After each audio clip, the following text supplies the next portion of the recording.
P2P വഴി crypto trading ചെയ്യുന്ന പലരും എന്നെ കാണാൻ വരാറുണ്ട്. ബാങ്ക് അക്കൗണ്ട് ഫ്രീസ് ഹൈക്കോർട്ട് വഴി റിമൂവ് ചെയ്യാനും തുടർന്നുള്ള ടാക്സ് ഇഷ്യൂസ് തീർക്കാനും വേണ്ടിയാണ് ഇവർ വരുന്നത്. എന്താണ് P2P? എന്തുകൊണ്ടാണ് P2P ചെയ്യുമ്പോൾ ബാങ്ക് ഫ്രീസ് വരുന്നത്?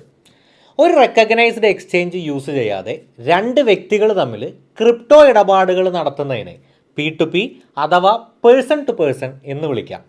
ഇതിൽ ബാങ്ക് ഫ്രീസ് നടക്കാനുള്ള സാധ്യത വളരെ കൂടുതലാണ്.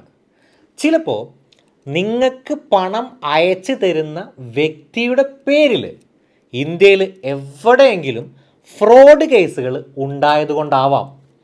അല്ലെങ്കിൽ നിങ്ങളുടെ അക്കൗണ്ടിലെ ഹൈ വാല്യൂ ട്രാൻസാക്ഷൻസ് ബാങ്കിന് സസ്പീഷ്യസ് ആയി തോന്നിയിട്ടാവാം.